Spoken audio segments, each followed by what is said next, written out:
Welcome to Love Your Library, Hampshire Libraries podcast. I'm Kate Price-McCarthy, here with my co-host Anna Curtis. Hi, Anna. Hi, Kate. It's so nice to join you on the podcast. I always love listening, so I'm really excited to be here. Well, it's lovely to have you with us. So tell me, are you reading anything good at the moment? Oh, I've recently finished reading Malibu Rising by Reid Jenkins. She's the author of Daisy Jones and the Six and The Seven Husbands of Evelyn Hugo. I've not read either of those yet, just Malibu Rising. And it was a really good summer read, set in Malibu. So nice and sunny, lots of surfers. And it was great to read in the warm spell of weather that we had. How about you? Well, I'm a bit the other end of the scale. I feel I ought to be talking about a child-friendly book today, as much of this episode is about children's books. But actually what I'm listening to at the moment couldn't be more different. I'm listening to American Prometheus by Bird and Sherwin, and it's all about Robert Oppenheimer's life. And I think it's the book that the film is pretty much based on. I'm 21 hours in, only another 5 to go, and it's one I was able to download from BorrowBox, which is fantastic. So, as you say, Kate, today's episode is all about children's books in celebration of the Summer Reading Challenge, which kicked off in July. And later on in the episode, you'll be hearing a conversation I had with children's writer and illustrator Kev Payne about why children's literacy is so important and about his inspiring route to becoming a children's author. It was also lovely to hear him talk so movingly about why he thinks libraries are magical places. And after that, Kate and I catch up with Rebecca, a library assistant at Winchester and Alresford libraries. We talk about some of our favourite children's books and hear all about her fantastic recommended read. As we're right in the midst of the summer holidays, there's no better time than now to encourage children to get stuck into a good book, both as a way to keep them entertained while at home and also to keep literacy skills up while school's out. Every summer, the Reading Agency encourages children up and down the country to read 6 books and collect rewards. In Hampshire, our libraries will be gearing up to help little ones select the best books and find new favourites. Visit our Kids Zone page or pop into your local branch to find out more about the challenge. We'll pop a link in our show notes for you. But for now, here's Kate speaking to Kev Payne.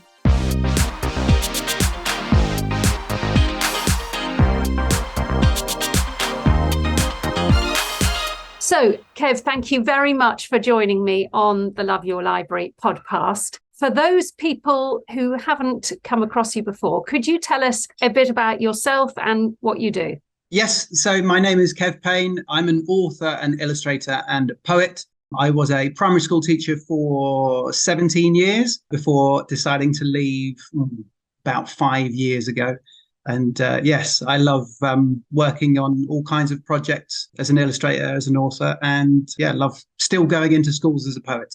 That's amazing. Now, from reading about you, looking at your website, being a children's illustrator, author, poet, I feel that for many people, you're kind of living this dream life. It was what so many people would love to spend their time doing. So could you tell us, you probably don't have a typical day, but could you tell us a little bit about what a typical day might consist for you? It really depends what kind of project I'm working on. So, for example, at the moment, I'm working on a board book for a publisher in Germany. So I'm drawing lots of busy scenes, which I love to do, and hiding little extras into each scene, or perhaps even illustrating people I know into the scene. So that's something I'm working on at the moment. It really varies. And that's the wonderful thing. I feel very lucky to do my job, because it really, you could be drawing mermaids one day, unicorns another, colouring in dinosaurs. It's a very fun and exciting area to work in. Oh, that's great. Now, presumably, like any children's author, children's literacy is going to be something that you feel quite passionate about. So what do you think reading and books gives to children? How does it enrich their lives? So as a teacher, yes, I still passionately believe in education and still have a keen interest in education. So reading is at the very heart of learning. And I think as a child myself, just books, being surrounded by books as a child, now looking back, was just such a wonderful start. And I think the more that children read from a young age, then the better opportunities they'll have in the future. And the thing is, it doesn't have to be, I think there's a fallacy that it needs to be huge books, but I think any reading is good reading. So for me, I think my way into reading was comics. So Beano, Dandy, things like that. And it's still something that I still read now. Calvin and Hobbes, biggest influence, I would say, on my reading. Anything to do with reading. Yeah. Football. Yeah, well, that's a good question, really. If somebody has got a reluctant reader at home, what are some good ways to get them more enthusiastic? What are good ways to get children who maybe have got out of the reading habit to get them back into reading again? I think finding those topics that really interest them. And I think almost to start off with, I would suggest short books or even just something they can dip in and out of, like poetry books, for example. They're short, but it's a way into reading. Fact books as well, something that you can dip in and out of to build up that love of learning, love of reading, and the stamina as well to go and explore new things. No, it's interesting you talking about that you used to be a primary school teacher. It's quite an interesting route. So how did you get from doing teaching? How did you then develop that into doing writing and illustrating? I've always been interested in writing and illustrating. As a child, when I was 7, I think was when I first wanted to be an author. And I often tell children when I go into schools how I used to pick up books off the bookshelf in class, cover up the author's name and pretend that I'd written books. So it was there from a young age. And I think it was something that I'd never really considered as a career. I enjoyed writing. And I think with the cartoons, the idea of cartoons tends to be something that isn't serious. And I think that had been part of me for a while, thinking, oh, it's just a hobby. Or I'd heard, as I was growing up, oh, it's a party piece and things like that.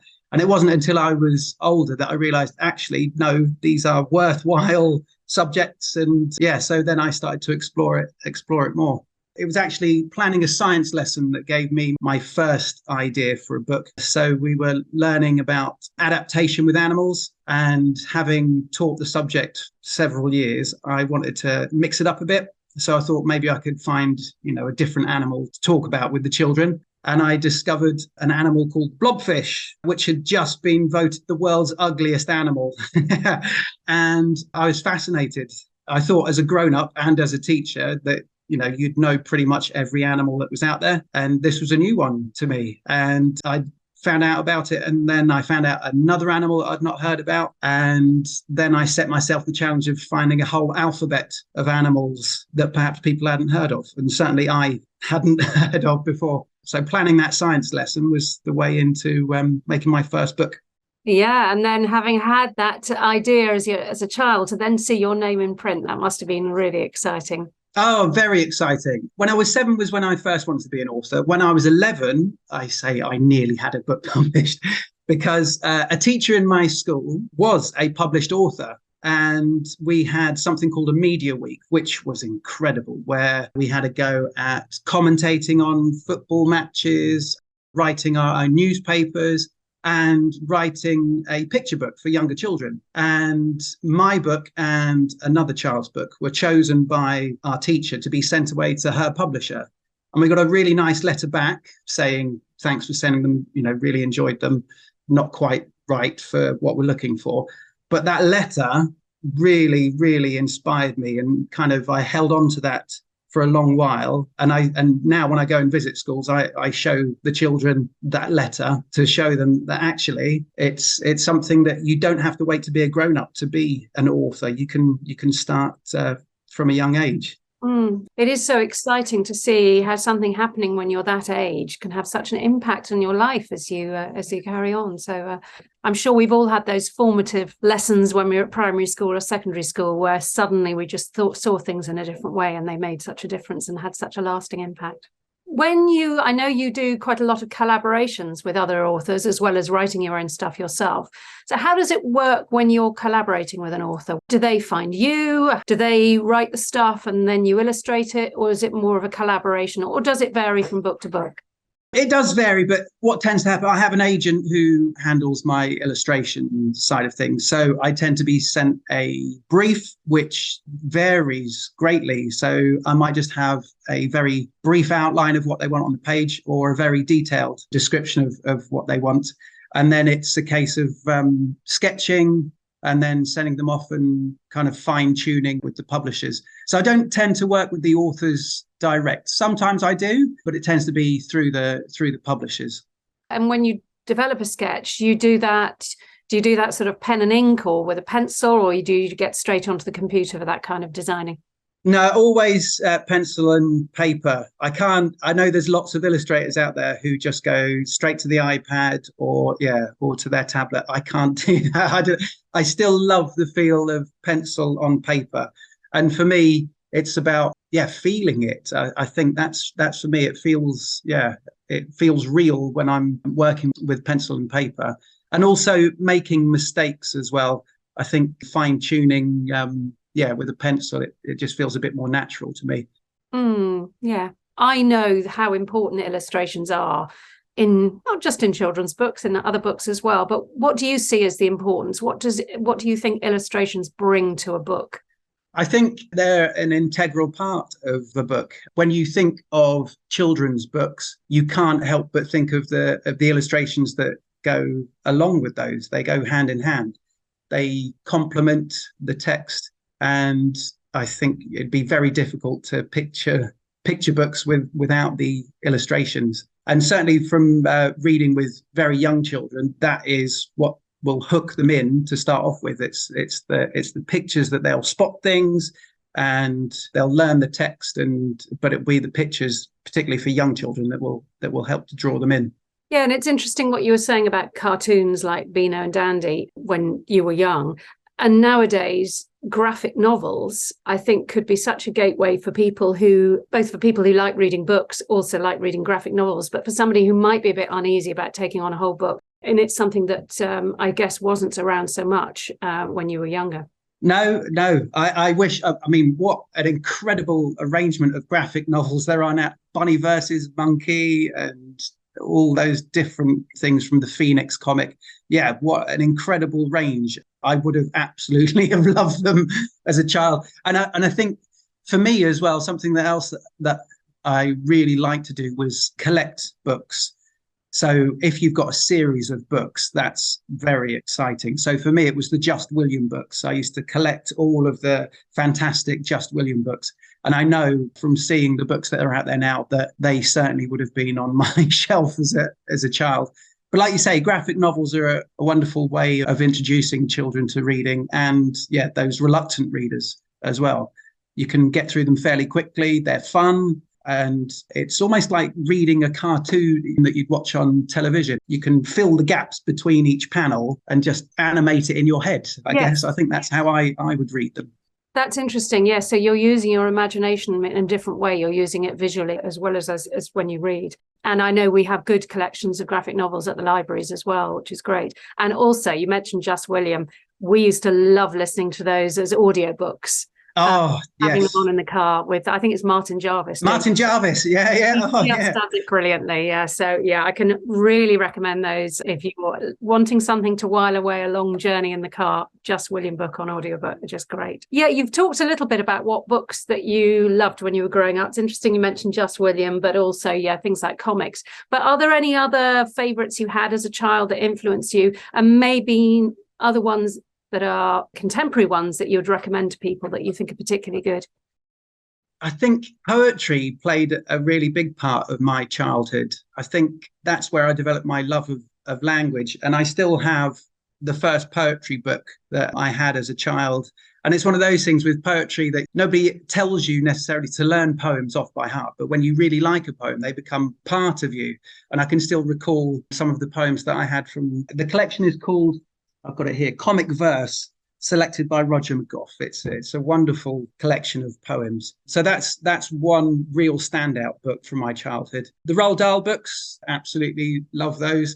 And again, seeing the transition between the book and almost an audio book, but Jack and Nori, there's a retelling by Rick Mail of George's Marvellous Medicine, which I would highly recommend if you get a chance to see that. That's good as well.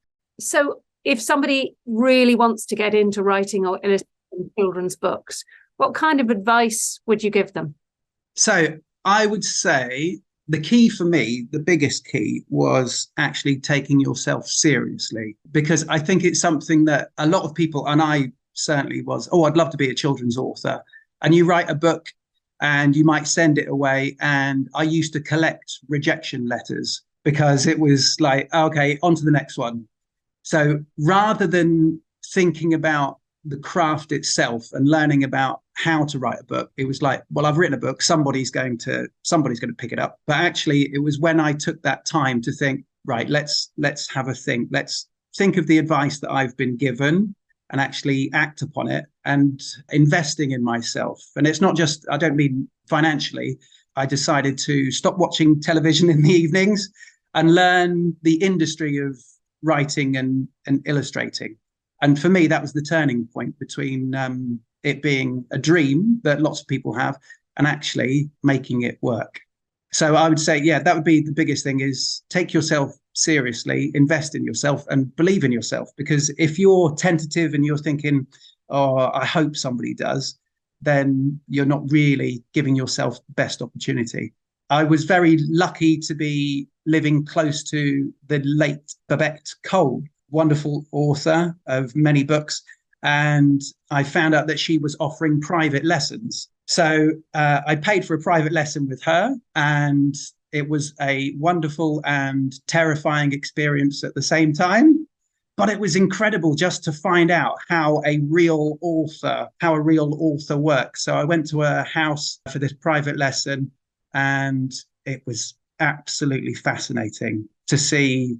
I think in my mind, I had this idea of an author's house, marble entrance and stuff like that. But her workbench was propped up with foreign editions of her books, and she sharpened her pencil with a massive knife, and she was just fantastic. And she ripped my story to shreds. There was no love lost. I think, again, before then, you just kind of rely on friends and family to give you the feedback. And, they're going to say, oh, that's nice. And you go, yeah, it is nice. But actually to have somebody who is got no interest in necessarily looking after your ego, but actually seeing what needs to be done. So I came away quite disheartened by her feedback.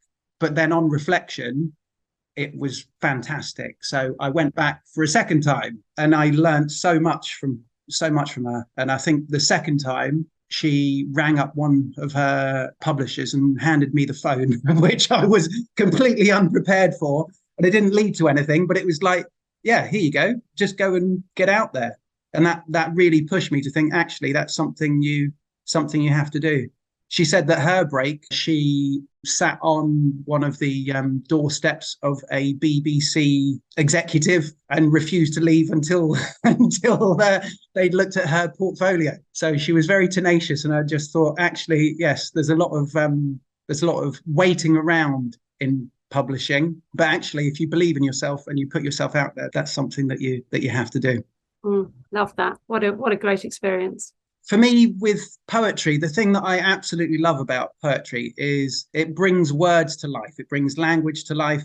And for me, when I write my poems, I'm not just writing them for me. I'm already thinking about the impact that it can have on the reader. But also, I really hope that it will inspire others to write. So when I run my workshops in the summer, it'll almost be like, here's my poem. What are you going to do with it? How can you change it? How can you mix it up? And when I go and visit schools and work with children, that's one of my favorite things, is to see that light bulb moment where they go, oh, I could do this. And they tell me their ideas, and sometimes it's better than mine. And you think, well done, that's great. Puppets, music, maybe even a bit of rap as well. That would be something to look forward to during the summer. Poetry really is, it feels like you can shape the words out from a book, and you get to hold the words and you get to touch the words and you get to play with the words as well. I'm really, really looking forward to the summer working with the different libraries. And you've mentioned that you're doing a collaboration with a German publisher at the moment, but is there anything else that you're working on at the moment? Any other books that we can look forward to seeing in the future? I have a lot of different things on the go. I'm working with a self-published author in America who's bringing out some books about dinosaurs, which is quite fun. I do have a couple of picture books that I've written recently that I'm looking to find a home for. So they are something that I'm working on. And also, I've just rewritten a Viking myth for older children as well about a dragon called Fafnir. And I've really enjoyed finding out about the story and then putting my own twist on it and combining it with poetry as well. So that's something that I hope to explore over the next year or so. But I've already been trialing it when I've been going into schools. Just that's the wonderful thing. I've got an audience just to see how it lands and use it as a basis for children to write their own poetry. And they have produced some stunning poems already. I'm looking forward to developing that. So tell me, what is it do you think that libraries can bring to community, or particularly to bring to young people? Libraries are absolutely wonderful places. They're magical places. And as a child, it was such a treat to go to the library. It's that first little bit of independence that you get to go and choose a book. You're sent off. You get to choose the books. And you get to, in my day, you get to take the little tickets out and you get to stamp the book. And nowadays you get to scan the book. And it's just the whole world is waiting for you. And you are the one that gets to explore. And they are safe places. They are fun places. I used them as a child, and I still use them now to go and read or to go and work. I love the feeling sometimes when I go and illustrate in a library and I think I'm drawing in a library and this is going to end up in a library. And it feels like, oh, if only people knew this is where I was producing this book, in a library. They are really, really wonderful places and they're free. And it's just that everybody can get to enjoy them. And again, I feel very privileged to be putting on an event because I can remember being 8 years old and going to Norwich Library, where I grew up.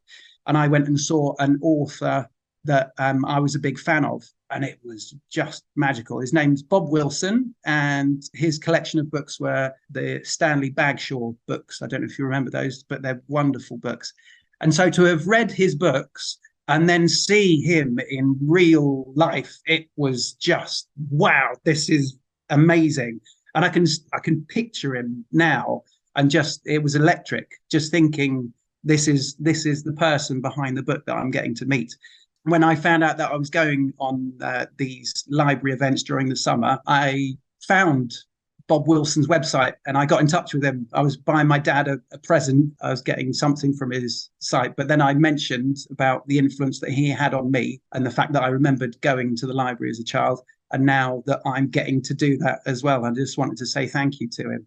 And so it was almost like a full circle event that I am now doing something that I know had a bigger impact on me as a child. Again, it's down to libraries putting on events like this that really do inspire children. And yes, I just hope that some children will go away from my workshops feeling the same as well. That was wonderful. Thank you so much for sharing that with us.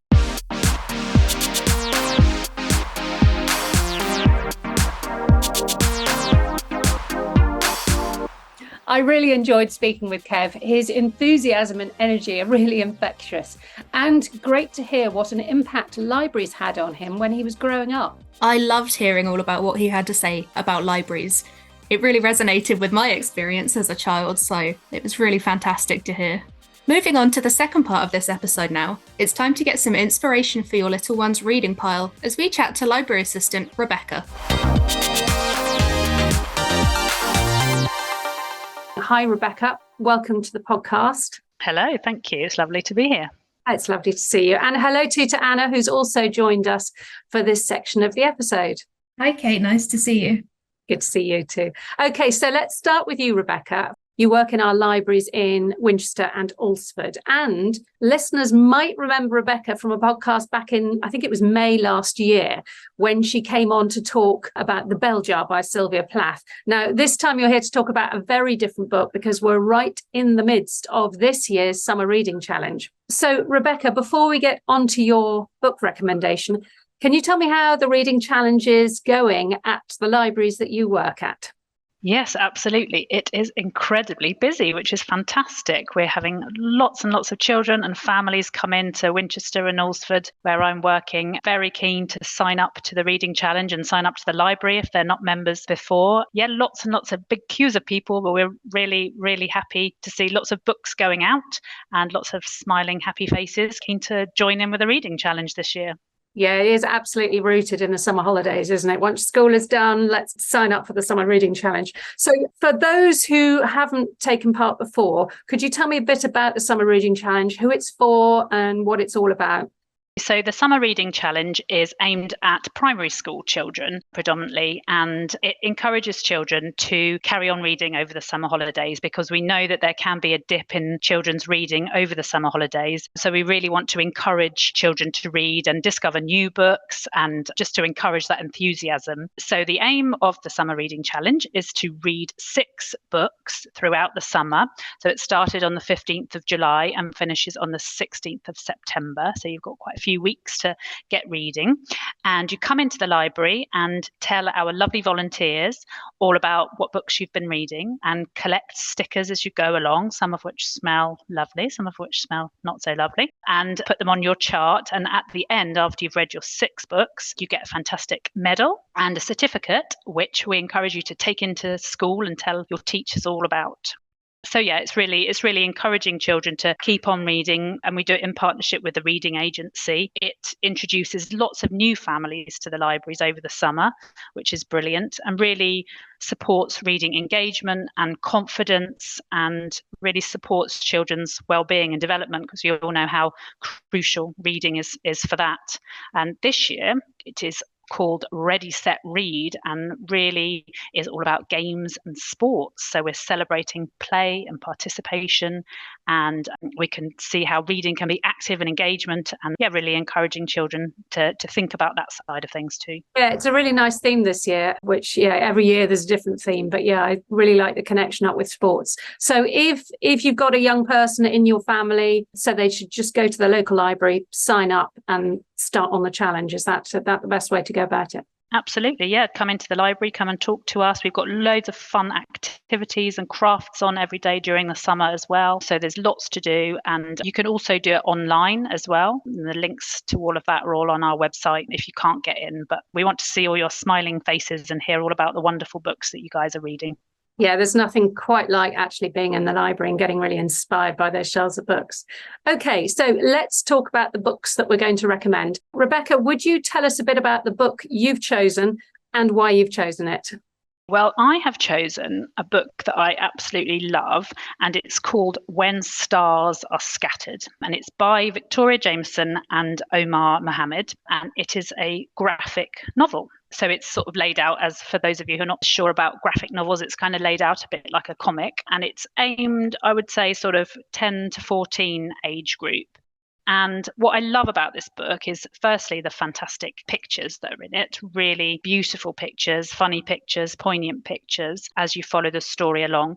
But also it tackles a tricky subject, because it's about a boy in a refugee camp in Kenya. So it's a difficult subject, and one that not a lot of children's books are about, but it does it in a really poignant, beautiful and thoughtful way, and encourages children to think about how lucky they are and how people live differently in different parts of the world, and also the similarities between children, no matter where they are, their wishes and hopes, and what they find funny, what they like doing. So there's a lot to relate in the book as well for children, although it's about something that's quite unusual for a lot of children and they may not think about.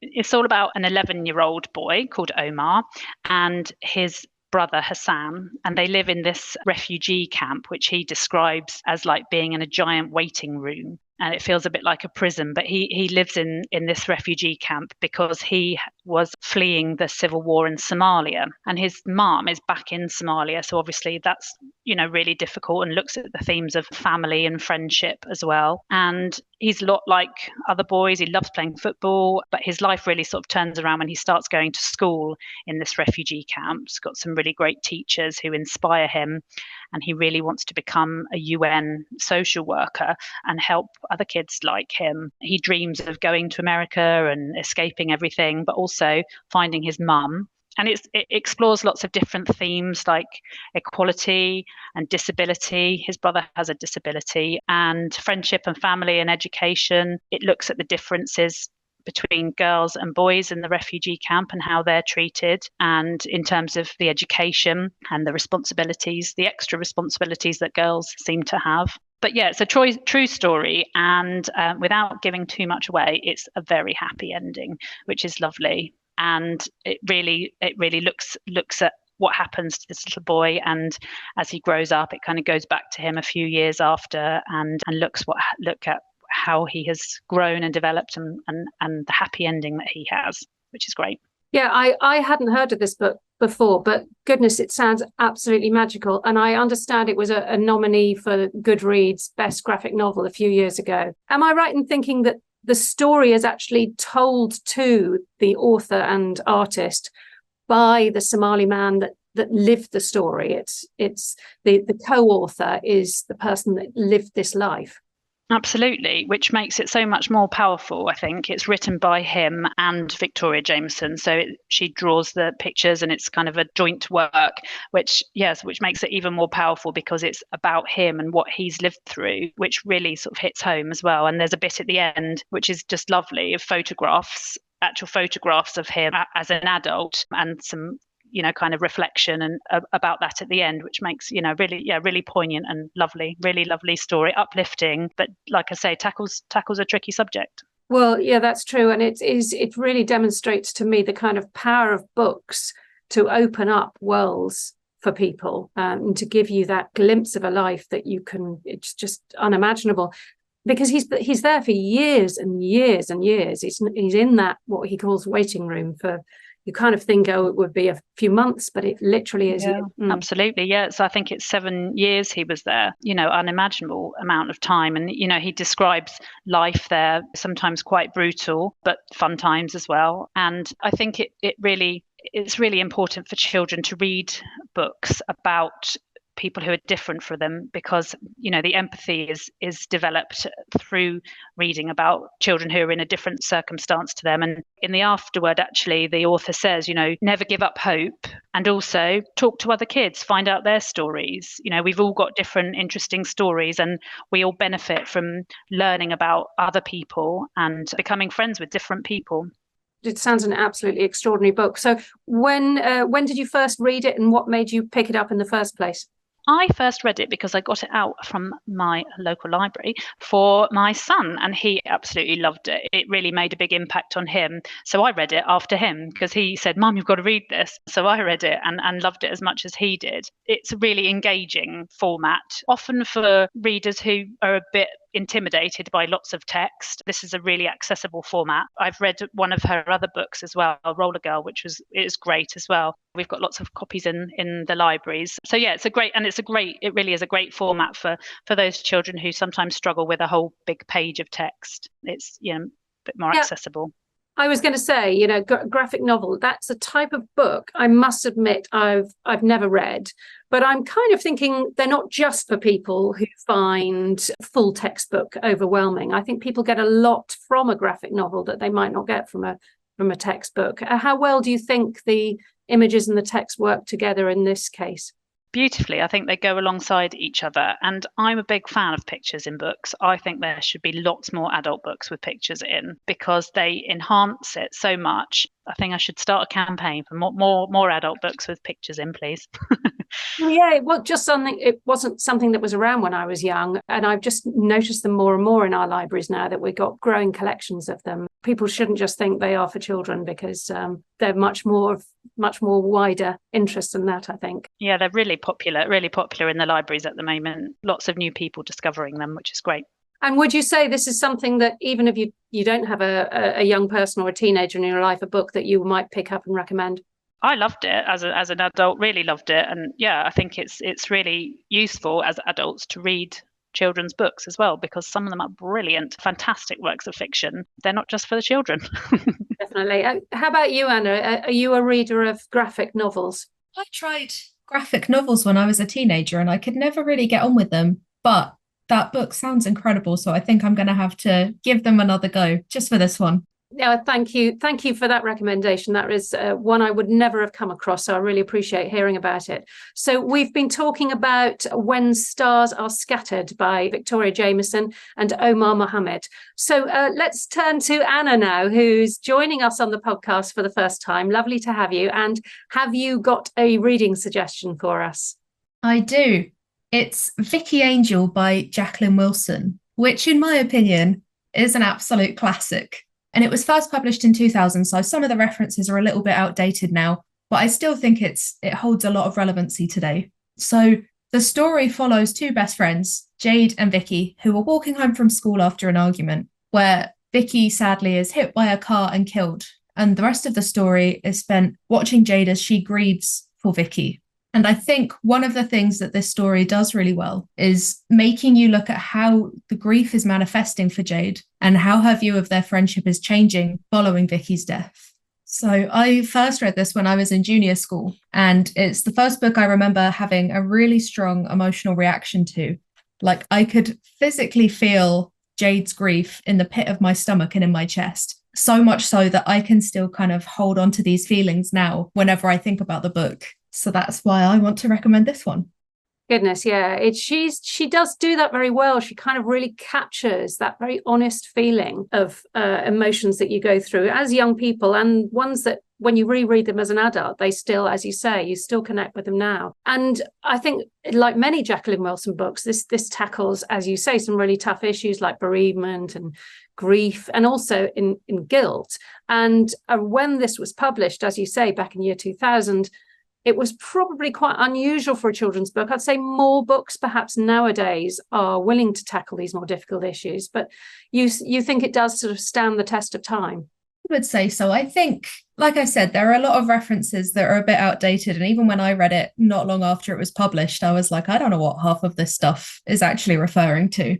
But the way that people grieve in general, I think, stays the same throughout time. And I think it's a really useful tool for both children and adults, actually, for children to be able to have a way of understanding what they're going through, and for adults to understand what the children are going through and help them through that. So I think in that sense, it likely will never lose its importance as a book for children. Yeah, and I know growing up, Jacqueline Wilson, I understand, had quite an impact on your life. So what do you think it is about her, not just with this book, but with her other books, that had such an impact on you? I think it's like you said, the way that she writes about quite difficult circumstances that lots of children will face in a very honest way, and treats children with a sense of maturity that maybe other authors, at least when I was growing up in the 90s and early 2000s, wouldn't have done. And I think that's really important for children to be able to empathize with one another, and also to be able to kind of actually feel trusted by adults. And one of the things that I really like about the way she does this is that she crafts these characters without making the reader pity them or reducing them to the circumstances they find themselves in. And it's actually just a snapshot of that very moment in their life and the way they're working through it. So Tracy Beaker, a staple of any good 2000s girl, was a really great example of this, I think. So Tracy Beaker finds herself in a children's home. Her mum is unable to care for her at that moment, but actually she had so much fun. You know, her mum didn't come to visit when she said she would. You could feel the hurt Tracy was experiencing, but you never thought, oh, poor Tracy, how horrible. And I just think Jacqueline Wilson just has an incredible way of balancing heavier subject matter with almost comedic moments and lighthearted moments that really make you understand just what other people are going through. And I think she's brilliant for that reason. And I would say that she really shaped me as a person in steering my understanding of what it means to be empathetic and a good friend and a good classmate, and just how to work with other children. And are there any other standout titles for you? Yeah, so this one is another one that I think will probably be quite dated now, but it's called The Worry Website. And it's about a teacher who makes this website in his classroom so that the children don't have to have circle time. They can anonymously submit their worries to this website. And some of their worries are, I had a really bad nightmare last night and I don't know how to deal with it. And some of their other worries are, one of my parents is an alcoholic and is very abusive. And so you kind of see this range of worries and issues happening within a group of 7 children. And I think that's another one where you just kind of see within one class of children how many things people have got going on, but how it doesn't change their relationships with one another necessarily, and how they learn to interact with each other and how they learn to help each other through all of these really difficult moments. So that's another really standout one, I think, in terms of learning empathy. I remember reading that one as well, and it's incredible because she's still producing books now. I think she had 3 books out in the last 3 years. What about you, Rebecca? Have you read many Jacqueline Wilson books? I think I'm a bit older than Anna, unfortunately, and I was a bit past that. But I know that they really, and my children have read them, and I know that they're brilliant in that they tackled, like you said, Anna, some tricky issues in again an accessible way. And also it's really important to show children reflected in the fiction that they read that, you know, not everyone comes from a, you know, stereotypical 2.4 children family, and children have got tricky issues that they're dealing with, and it, you know, and those children, it's really important to see them reflected in the fiction. Yeah, no, I think you're absolutely right. I've got really vivid memories of listening to audiobook versions of Jacqueline Wilson stories on holiday with my family. I remember queuing up for the ferry to France, listening to the Bed and Breakfast Star. And there's a really good choice actually of on BorrowBox of Jacqueline Wilson audiobooks and other books, ebooks to download. So I can really recommend them. Whatever your age, still very enjoyable now. So I recently reread or listened to Vicky Angel on BorrowBox, and I think listening to it as an adult was so fascinating in comparison to how I read it as a child. So as a child, I took Vicky coming back as a ghost and making Jade's life a bit of a misery at face value, truly believing that Vicky had come back as a ghost. But as an adult listening to it, it kind of completely shifted, and I understood that actually Jade was experiencing grief and she was just sort of seeing her version of Vicky come to life as opposed to really being there for her. And I just thought it was so fascinating and such a really interesting way to reinterpret what I had understood as a child. Yeah, it is really different that we do see different books, films, TV programs, different ways, and depending on the stage of our life. Well, thank you for that. We've been talking about Jacqueline Wilson's book, Vicky Angel, and before that, When Stars Are Scattered by Victoria Jameson and Omar Mohammed. On to my recommendation. Well, I was quite inspired by the Summer Reading Challenge collection that we have on BorrowBox at the moment.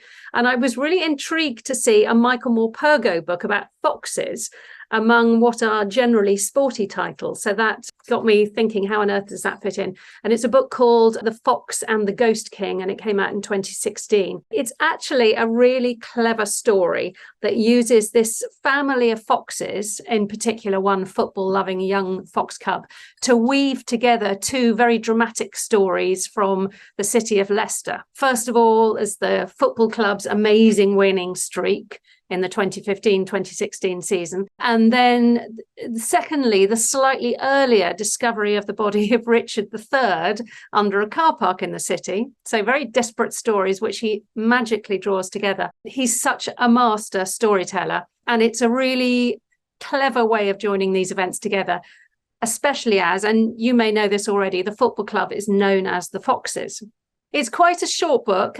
We listened to it as an audiobook, and it's about 45 minutes. So it's a really good choice to keep a family entertained on a journey. So a great one to download for that.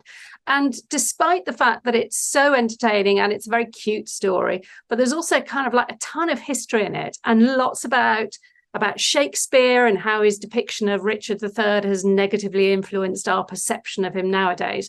Though there's quite a lot of different strands to inspire young readers. And I'm always drawn to a Michael Morpurgo story because he's another writer I have lots of fond memories of as my children grew up. And we used to read and listen to many of his stories together. In fact, we interviewed him on an earlier podcast about his book, Boy Giant, and he's a great raconteur. So we'll include a link to that podcast in the show notes as well. And so again, Rebecca, turning back to you, are you a Morpurgo reader? Was that one that figured in your son's reading list? Absolutely. Love Michael Morpurgo in our house, especially because he writes lots about animals, and we're a big fan of animal stories.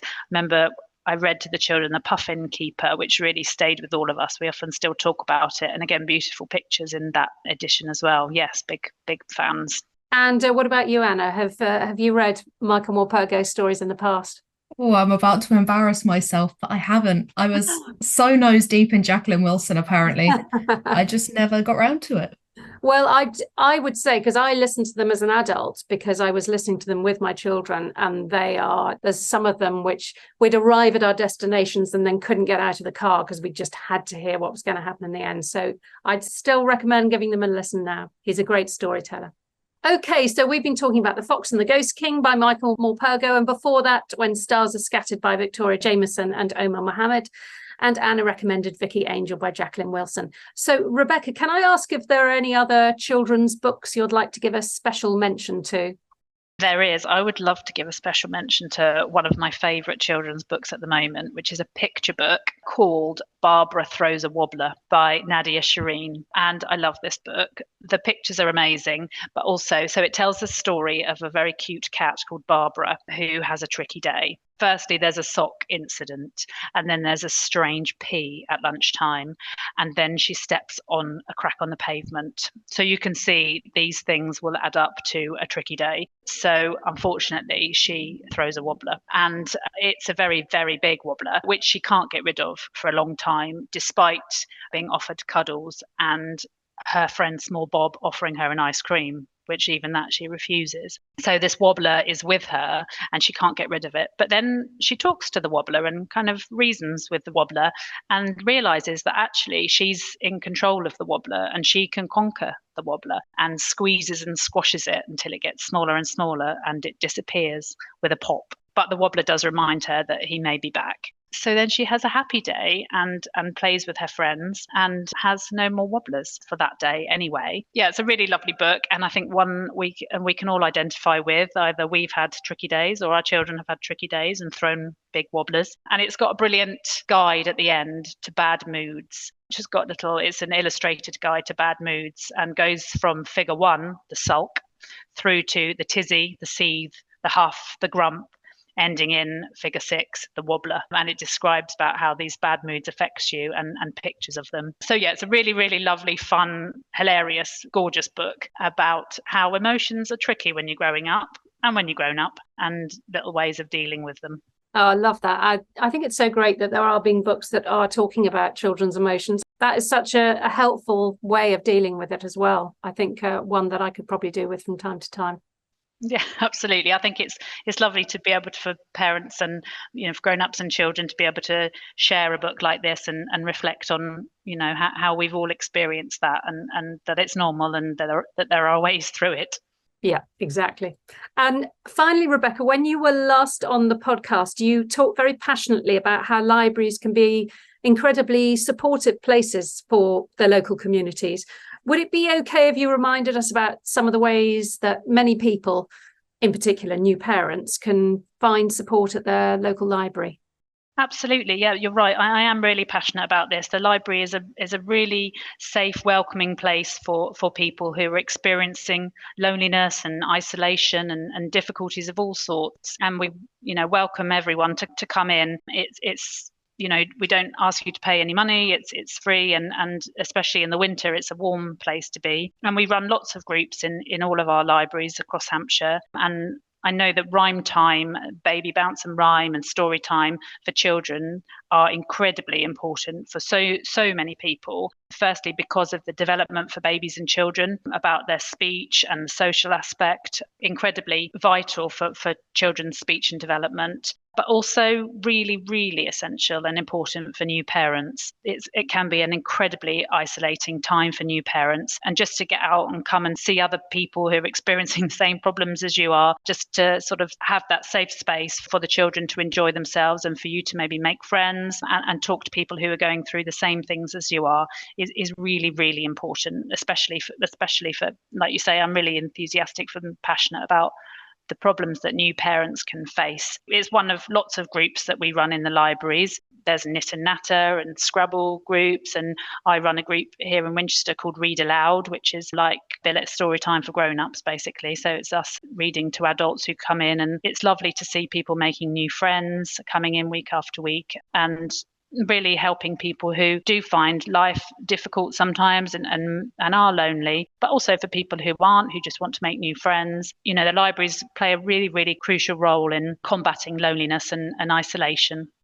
Thank you so much for that, for talking about that, Rebecca. I think it's really inspiring to hear, and always worth revisiting. Such an important point. I certainly know when I was a new parent, those toddler groups were an absolute lifeline, and it's where my solid group of friends who I met, that's where I met them through, is those toddler groups. They stay with you. So thank you for joining us, Rebecca, and we'll look forward to seeing you again very soon. That was absolutely great.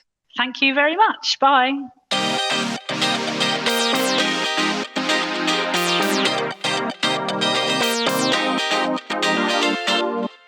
Wow, I really enjoyed talking to Rebecca, and I thought her recommended pick sounds absolutely amazing. Yeah, it sounds a really interesting book, and it's not one I've heard of before. And it was lovely to have Rebecca back to talk with us. She's always got some great suggestions, and it's heartwarming to hear her talking about the impact libraries make in the community. So, don't forget to pop into your local library this summer to find a great book to read, or to inspire any younger people you know to take part in this year's reading challenge. Picture books and graphic novels all count towards their goal of 6 books, so there's plenty to choose from. Well, that's about all we've got time for today. Thank you to Kev and Rebecca for joining us, and to you for listening. I'm Anna Curtis. And I'm Kate Price McCarthy.